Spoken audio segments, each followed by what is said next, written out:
Jeff with eBay Addicts. And today I have a very special guest with me today. I have Caleb Roth is here. How are you doing today, Caleb? I'm wonderful. It feels like deja vu all over again. Hey, man, I appreciate you jumping on and hanging out with me and the audience real quick.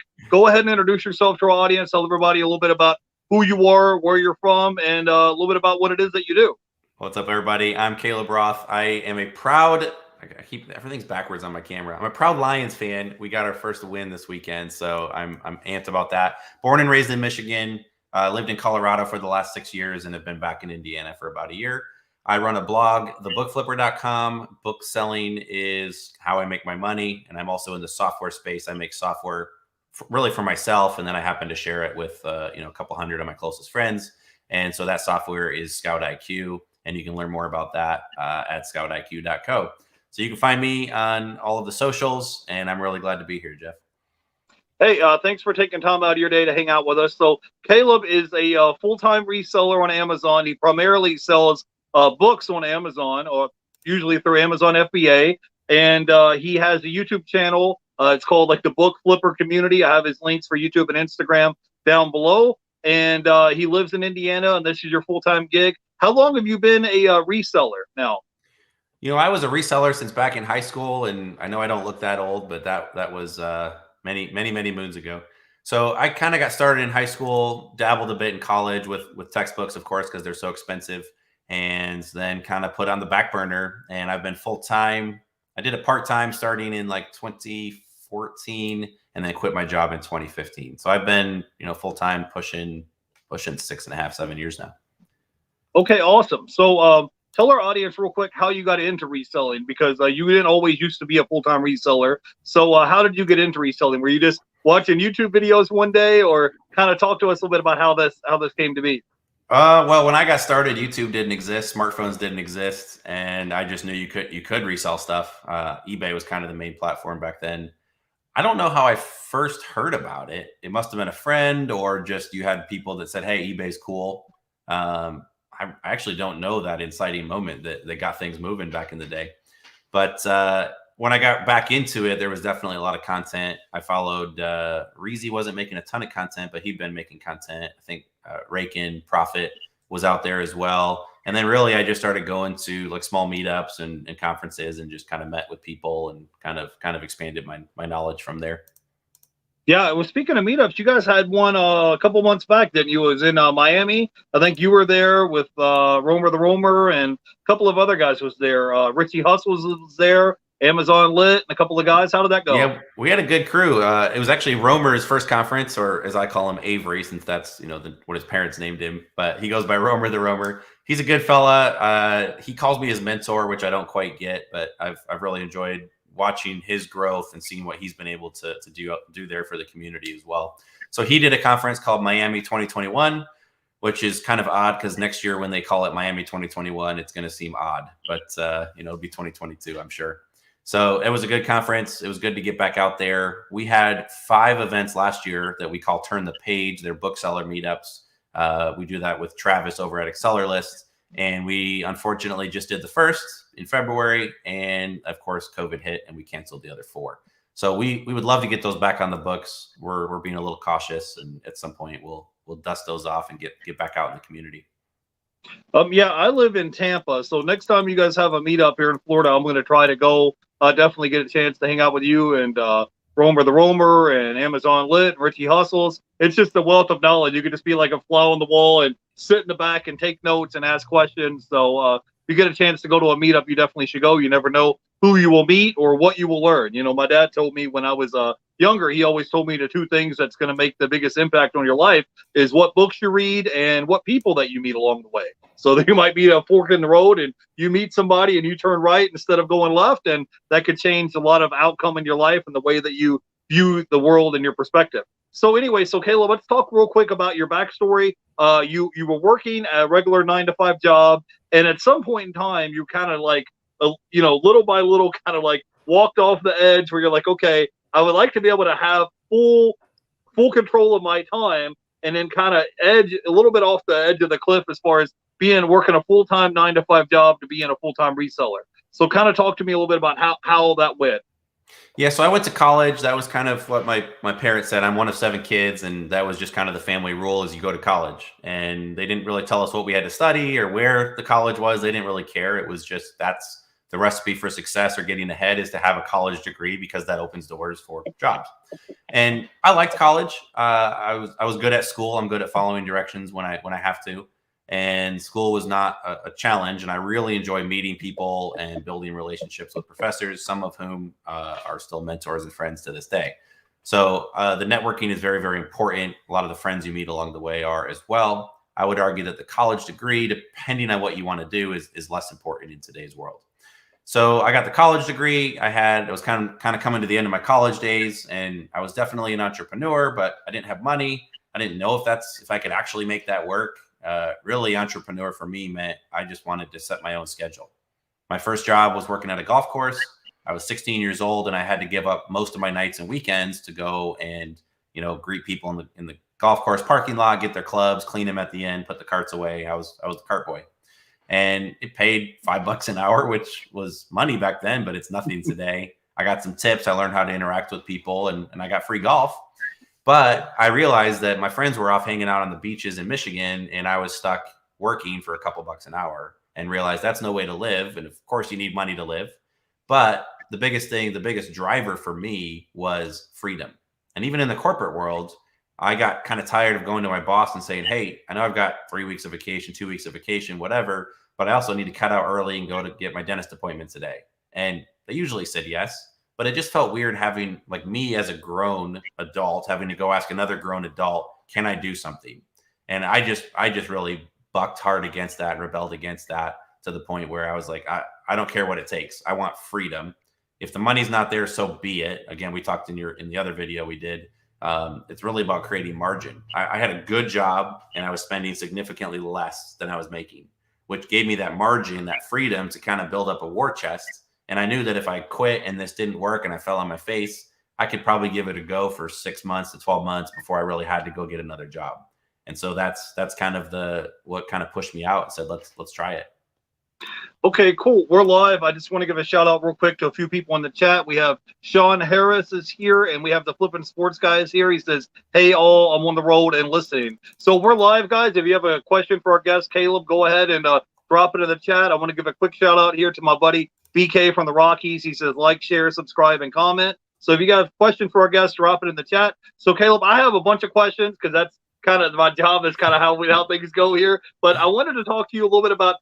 Okay, so you had your 9-to-5 job and you started reselling. So why did you choose books? Because I like the concept with books because you have a small, low barrier to entry. A lot of times you can pick up books for 50 cents, 75 cents, $1, and they have pretty good margins and all that. But why did you pick books, and how did you go about scaling your business from zero to a 7-figure a year business with your book business? Like, walk me through that whole process.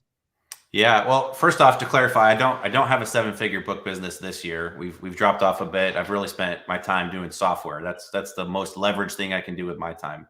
I did have 2 or 3 years in the middle of it. So my first year I did I think I just cracked 100, then ramped up to about 350, then 7 and change, and then got to $1 million for 2 or 3 years in a row.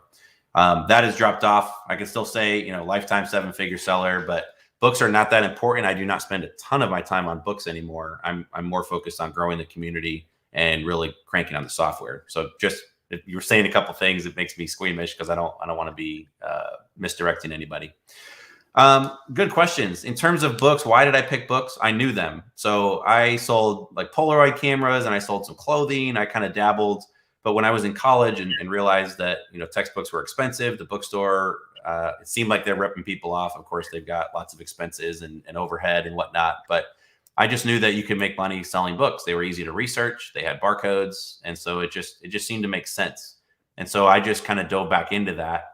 Now, a lot of people start there because it's simple. Books are everywhere. You can pick them up for free on Facebook and Nextdoor posts. You can pick them up cheaply in thrift stores for 50 cents, $1, $2.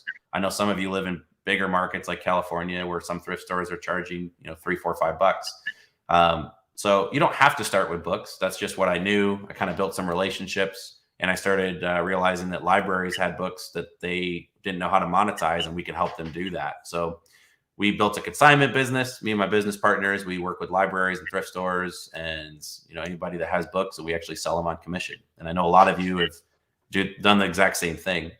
So every year I have the decision, because I see people, e-commerce has exploded the last year, and I've got friends that are selling Legos and toys and wholesale items and private label items. And you can literally go any of a number of, several dozen options when it comes to selling online. I could also do eBay. I really don't do a lot of stuff on eBay. It's primarily Amazon and it's primarily books. So every year I look myself in the mirror and go, hey, how'd the last year go? Where did I spend my time? How much money did I make in each part of the sections of the business? Is this shrinking? Right now it is, because my focus is on software. And so I'm okay with it.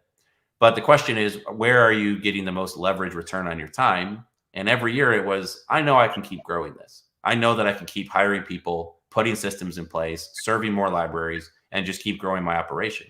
And so people always ask, why don't you get out of books? Why don't you try something else or do books and something else? And the answer was simply, well, it's still growing. I just want to be focused. It's what I know. And I know if I continue to build relationships in books, then those pay dividends. So I could be distracted. I could try other things. Right now I'm dabbling in collecting bourbon. I play a lot of golf. I tried to flip basketball tickets. Like, I do dabble in other things just because I'm curious about them. But for my primary business, we're built up around books and software that helps booksellers.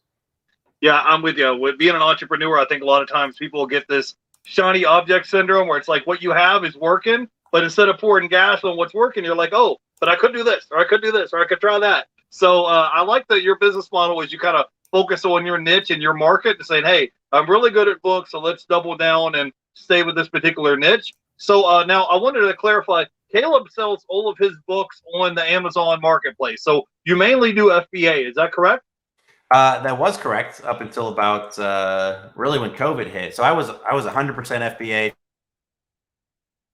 Holy crap, Caleb's doing MF or merchant fulfilled now. You probably kind of roll over and go, what's wrong with the world? I was 1,000% behind FBA because it allowed me to have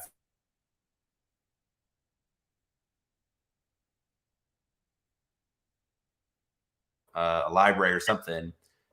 A little glitch there. Hopefully we're back. So I could do that, ship the books in from the road, never take anything back home. I didn't have to invest in a warehouse. I could operate out of my garage, out of my living room, out of the basement. And so I was 1,000% in on FBA. Well, when COVID first hit, Amazon restricted sending in anything that they deemed was not essential. And it looks like masks and hand sanitizer made the cut, and books were suddenly not essential. So we were unable to send in books. And we had just landed a large library client. I had a couple pallets in my garage and said, well, if they're not going to let me, send them in, I don't know how long this lasts. It might be a week. It might be a month. It might be 6 months. We don't know when Amazon opens the warehouses again. And so I said, screw it. Built some bookshelves around the perimeter of my garage and just started listing. I had no idea what I was doing. Again, because we network, because we have customers that, of course, did it. I got to go and ask my customers for advice instead of, being the one with all the answers. And so I switched immediately to merchant fulfilled. And then when things opened back up, we were kind of doing a mix. And now with restock limits, and we're being challenged on what we can send in, especially as Q4 is here and their warehouses are full, then, a lot of my business right now is merchant fulfilled. I do suspect, if I'm right, come back, mark this 13 minutes, 41 seconds into this video. I suspect that the restock limits get severely relaxed come January because we're through the meat of Q4. Amazon's warehouses should have space again, and I fully expect to ramp back up the FBA side of the business. However, if that doesn't happen, I now know how to run a merchant fulfilled business, and I can be in business either way. Okay. Do you have any employees that work for you with your reselling business, or is it just all you and your wife? And how is it that you guys are able to travel and still keep account of all your multiple businesses that you have? I don't know how I'm able to keep track of everything. Finally did get a bookkeeper this year, which has been just tremendously helpful. I got a virtual assistant, taught her what we're doing in the business. And so she kind of watches over my back, my shoulder in a good way, and make sure that things are organized. My CPA would say that they could definitely be more organized. And Chris, you're 100% accurate. However, we're making baby steps. We're working in the right direction. So what was the first part of that question? Do I have employees? Oh, yeah. I can't do what I do without employees. I've got a number of business partners in the software space, from developers to marketers to customer support agents. I've got a number of book businesses where we buy online and then resell back to either to stores or back online. And so we actually ship those just like Avery does to a series of stay-at-home moms typically. And so we ship books all over the country, and I have people that I pay a per book fee to, check the book in, send it back out, list it, whatever. So I have a substantial team. I could not do this all on my own. But starting out, I did try and make it all on my own. Essentially it was just two of us kind of cranking away. But yeah, if you can do it by yourself, do it. It's fun. If you want to bring other people in, it does get messy at times, but it allows you to go further as well. Okay, cool. Now, what would be your top 3 pieces of advice that would help somebody grow and scale their business, or just getting started with their business, selling books or getting started reselling on Amazon? Rob a bank, do drugs, sell drugs, and I don't know, flip something. But no, real advice. Yeah, if you don't want to end up in prison. You asked me the same question on the other video, so I'll just give the same advice. I think step 1 is really just get started. I think too many people get scared or go, what if this isn't real, or is this a scam, or maybe it's not for me, or maybe I need a business bank account or an LLC, or they just tell themselves, well, I can't do it today. I need to do this first, and then I'll do it tomorrow. It's just like saying I'm going to start a diet tomorrow, or I'm going to start a new workout program tomorrow. Start today. So have a bias to action. You've got stuff in your garage. You got stuff in your closet. You got books on your shelf. You're not reading. Just get started. Literally pull up Seller Central, sign up for the free account. You don't even have to pay for the pro account. Just get some books listed. Let them sit in your house. Don't try and figure out how to send them into FBA. That's a lot of effort. You need to figure it out eventually, but just get them set there, sell a couple books, scrounge up some envelopes or boxes, and ship them out. And you'll make some mistakes. You'll have some problems along the way. You'll definitely lose some money because you don't understand all the fees. That's okay. Just get started. Don't go crazy. Don't invest $10,000 without knowing what you're doing. But just get started with what you have, and then you can decide if you like it, if it's good for you, and if you want to keep ramping up. So that's step 1. Step 2 is know your numbers. Too often we chase sales. We say, hey, my sales are 6 figures or 7 figures or five grand a month. Sales are rubbish. They don't mean anything. I mean, if you want to make $1 million, you definitely have to sell more than $1 million. There's no way to get there without the sales. But there's a lot of companies that are $1 million companies, and their margins are so slim that they're losing money. I think it's 71% of companies that are doing IPOs right now in the stock market have not made a penny of profit. They're not profitable. Their sales are impressive. They've got huge customer lists. They're selling lots of products. They're solving lots of problems. But one of the problems they need to solve is how on earth do we make money? And somehow we've glamorized as a country and as a business world that, top line or sales are all that matters. That's important because you do want to be big enough to get acquired or have people interested. But ultimately for us as resellers, what matters is not sales. It's not posting a screenshot of, hey, look at all these sales I did, and who cares if I lost money or barely made any money. It's what actually shows up in your bank account. So know your numbers. Know what your ratios are, know what is actually going to the bottom line, understand what your costs are, understand what your time is worth. So get started, know your numbers. And then step 3 is exactly what you said earlier, Jeff, is, read books and network with people. You're the same person today as you're going to be in 5 years, except for those 2 things. What are you learning? And if you're not into books, that's fine. You can just flip them. You don't have to read them, but get there on YouTube. There's tons of content. Pay for a course. Read a book, do an ebook, listen to an audiobook, find some way to absorb information, and then get out there. I don't care if you're not an extrovert, get out there and meet people. That's where you're going to learn. That's where you're going to network. That's where opportunities are going to, seemingly fall in your lap, but that's because you put the work in to get out there and be educated. So those are the 3 things I would recommend.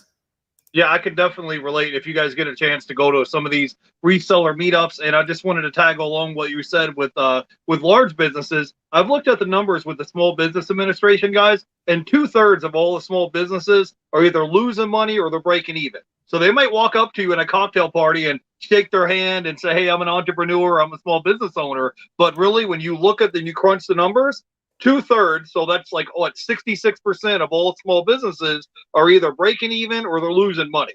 Back in the day when I used to be a pizza delivery driver, I was working for Domino's, and there was probably 20 Domino's in the city. And out of the 20 different Domino's in the city, only 2 of them in the whole city were actually profitable. One of the stores I was working at and the other one. All the other ones were either breaking even or they were losing money. And of course, they were still doing the marketing and passing out flyers and, doing all this stuff. But like I said, it was like less than 10% was actually making money. Everybody else was breaking even or losing money.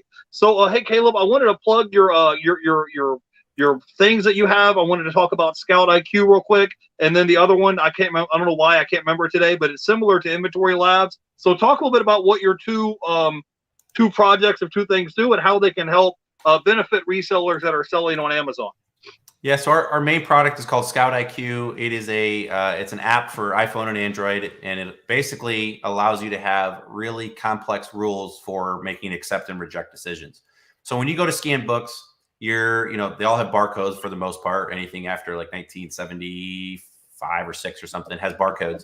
So they're going to be easy to research. But for every 100 books you scan, you're only going to keep 5 to 10 or maybe 15 at a really good source. So the trick is, how do you weed through that information quickly instead of like taking forever to look it up? How do you understand what sales rank is? How do you understand what the fees are and the Amazon fees and what the actual payout's going to be if you happen to sell it for $10?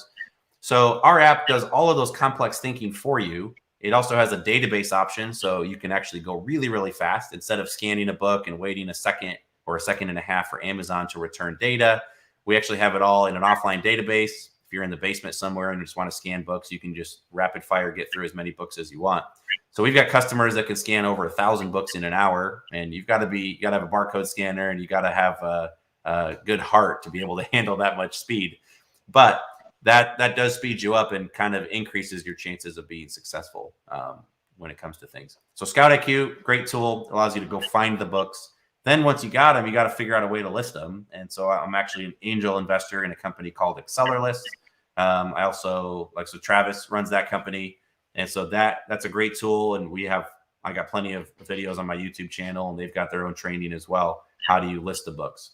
So other tools, you can use Inventory Lab. You can list right into Seller Central. It's not nearly as efficient. You don't get the sales metrics and everything else, but AccelerList is a really good option for you as well. Yeah, and so with that tool, instead of you guys going one by one, and I don't have a book in front of me, but you pull it out, you scan the barcode, and then you're trying to sit here and factor in how much is the book selling for, what your buy cost is, what the seller rank is. You can just pull them out, and with a Bluetooth scanner, crank out 500 or 1,000 of them in an hour, and then it'll it'll be red or green. It'll say ka-ching or pass. So real quick, instantly, like if this is going to be a profitable book, if it's going to fit in the guidelines of your eBay, not eBay, but your Amazon. They have a rank system of according to how quickly the item sells. So tell us, how much does it cost for the Scout IQ, and tell us a little bit about the item as far as listing it, because on the screen it should tell you your cost of goods, your eBay fees, and then over here it'll tell you what your potential profit margin is going to be. Correct? Yeah, Scout IQ shows that, and it's all based on profit. So we pull out the Amazon fees. You can put your buy cost in there as well. And then you've got rules that say if it sells all the time, I need to make a little profit. If it doesn't sell very often, I need to make a huge profit, and everything else is somewhere in between. So we've got pre-built logic. If you don't know how to build that, or that intimidates you, you can just download the app. We've got a live version, which doesn't have the database, and you can just scan books. It's only $14 a month, comes with a free 2-week trial. And then we've got a database version, which again, if you're serious about this, you should definitely pony up and pay a few extra bucks. It's $44 a month, but that's going to speed you up, 4 to 5 times faster, which means you can find that many more books. And so if you're serious about flipping books on Amazon, the database is a really powerful add-on. Okay, now one of the biggest questions that I always get from when I shoot YouTube videos, people always ask me the same questions. Where do I find profitable inventory that I can flip and resell? So since this is like your full-time gig and you specialize in books, tell people where they can find inventory. And if they want to scale and grow their business, and let's say you're a one-man show where it's, a husband and wife, maybe it's not, feasible for you to go to a thrift store or library sales and sit there and scan 500 books in an hour. Maybe you want to order a whole pallet of merchandise. So could you give people tips or tricks or ideas or advice of where they can actually get this merchandise? Because people may say, okay, that's great. I got the Inventory Labs. I got the, Pro Merchant account. But where do I actually get the inventory that I can flip and make money? So talk to us. Tell us like the secrets revealed. Go ahead, tell it. Well, there's no secrets, but you're absolutely right. Finding the inventory is really what separates, good sellers from bad sellers from great sellers.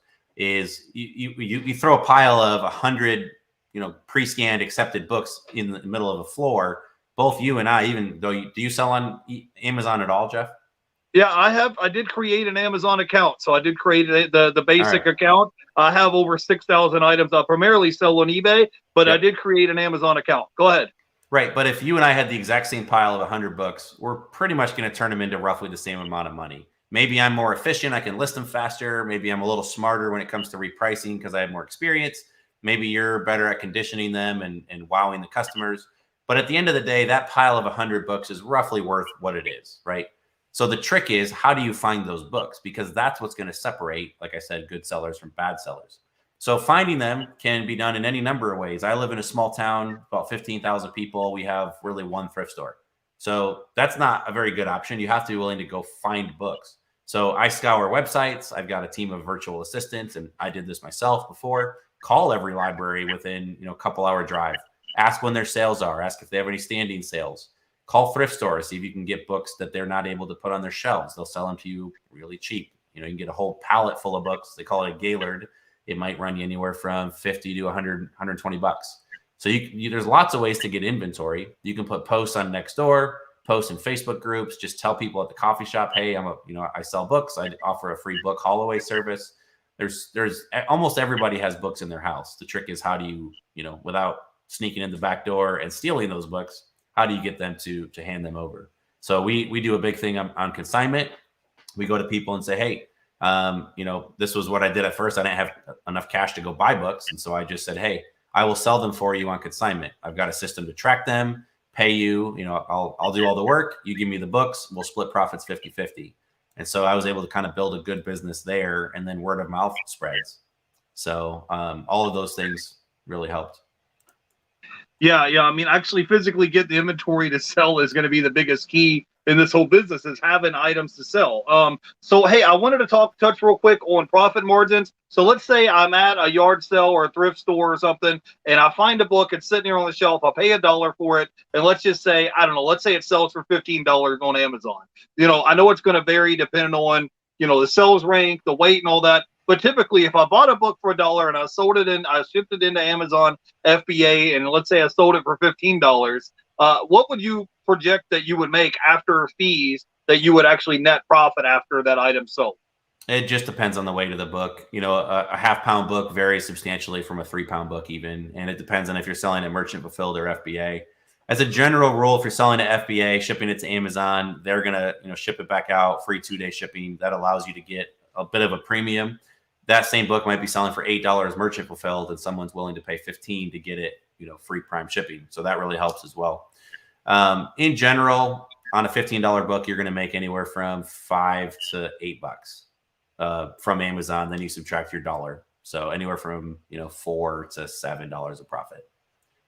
Okay. And so it sounds like, the biggest thing with this book business is maybe not, because it's hard to find a $50 and $100 books. You're not going to come across them every day. So it sounds like the key to this business is selling a high velocity or a high volume of books. So it's almost like you're sitting in your room and you're scratching off lottery tickets. Like, not every one of them is going to be a winner, but if you send in a high velocity of books, it's going to add up. Now, what would you say is the minimum requirement? Because I was watching you on your live stream, it might have been a couple weeks ago or a month ago, and you were talking about a price points of what's acceptable. Let's say you bought a whole Gaylord of books. You want to send them in if they get 25 cents or 50 cents or $1 of profit margin? Like, what should be, because what is your time worth, right? You've already, to talk about that a little bit, about what your floor should be as far as sending them in.